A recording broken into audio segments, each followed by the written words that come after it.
All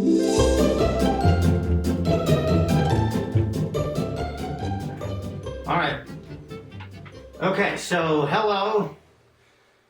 It's episode 2. Welcome to On the Nerdy Side with Honey and Spanky. I'm Spanky, this is Honey. And Honey, what will we be talking about today? We're going to be discussing the Lord of the Rings film trilogy and masculinity. We were talking about what kinds of things we really need to be talking about. And this is one of the things we agreed was something we should address soon. Yeah, well, exactly. And it's one of our favorite movie trilogies, and we just watched it all over again and really enjoyed it. We laughed, we cried. It was great. Well, I cried a lot, but, I always do. Movie gets me. I love that movie. Oh my God. I went to go see the Fellowship of the Ring in the movie theaters like 6 times when it came out. I was absolutely enthralled. Yeah. And I had the hugest crush on Elijah Wood forever. Incidentally, before we get started, can you tell us your Elijah Wood story? It's awesome. It's crazy. Yeah. So I had an insane level of love for Elijah Wood, right? Like I had a friend who could not stop making fun of me, especially because he's like younger than I am a little bit. So, like she was like, "Oh, you're cradle robbing, or you're Cougar Town, dude." I was like, was I 20? Like I was I was a kid. Anyways, yeah, it was kind of funny because at one point, I can't remember what year, but I'm pretty sure it was the early aughts, that I ran into Elijah Wood outside of the Los Angeles County Museum of Art, LACMA, and we were about to cross the street. I was going to my car because I'd been too cheap to pay for the paid parking, and he was going to jump in a car with apparently some ne'er-do-wells.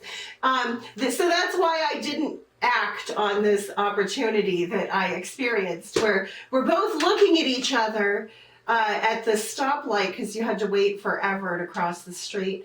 And oh my God, I'm just looking at his eyes and I'm like, wow, they really are blue like that, and I'm totally drowning.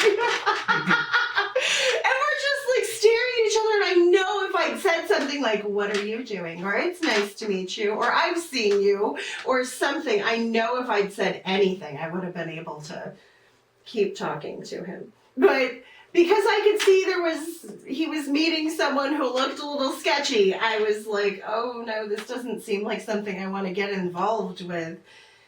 And there was news of some of his problems in the news. So let's not speculate. But, because that's holy cow, right. You're right. No, that's not fair of me. Good-looking guy, though, in person. Very attractive. Small, though, right? He's small like a hobbit. Small. Yes, he was hobbit-sized. Yeah. By the way. Not totally hobbit-sized, but he's probably 4 or 5 inches shorter than I am. Yeah, and I liked Elijah Wood ever since he played, it was, I think, The Adventures of Huckleberry Finn. And he played Huck Finn, and I always liked that movie, and then he was in other movies I liked. So when they cast him, I was actually really excited. And apparently, he dressed up as a hobbit for a screen test, because he wanted the parts of that. And he got it. Fun. But, so,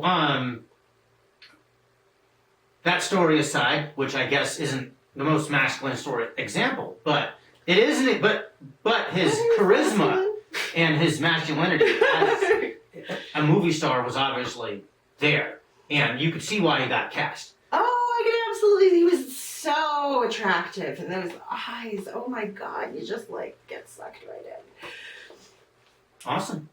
Well, again, we watched the movies again, and we noticed this time, like, the different main characters and the example that they make for what makes a man, and like more in an old-fashioned, like, of the Arthurian chivalry sense. And obviously the Arthurian chivalry and the Bible, of course, are big influences on Tolkien. Honey, which character would you like to start? Would you like to start with Frodo, or who would you like to start with? We can go whatever direction you want. I thought I was going to talk about how I think I get to say anything about masculinity because I'm a woman, and I'm sure lots of people are like, I don't really care what you have to say. And let's elaborate. I thought, so I grew up in a unique situation where I was raised by my father, and my father was an exceptionally popular man at the time that I was a little girl, and he was like the guy in the coffee shop. What's that? I have to stand up straight. I have to remember. Sorry. That's why I gave you a mirror. I know. I can't see myself in the mirror, unfortunately. But and so he was the guy in the coffee shop, always chattering away with his buddies, who would sometimes there would be so many people who came to come and talk to my dad. We would take over half of the restaurant and 12 booths and tables. Like, there would literally be dozens of people, mostly men, almost entirely. Sometimes there'd be a very gruff lady or two. But usually it was only men.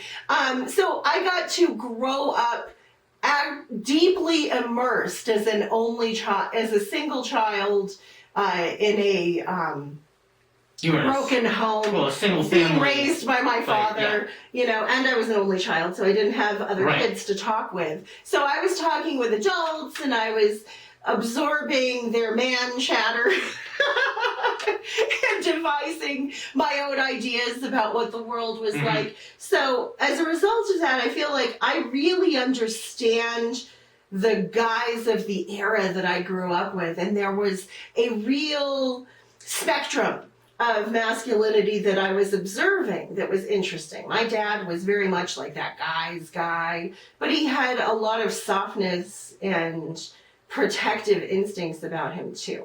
So I think that that's why I feel like I get to say something about masculinity. Right. And one of the things I would say that makes the Lord of the Rings depictions of men so important today is the idea of honor. Honor among your friends, honor to your community, honor to yourself. And I never got to meet your father, and you never got to meet my father. But from everything I've heard, your father was an honorable man, I would say.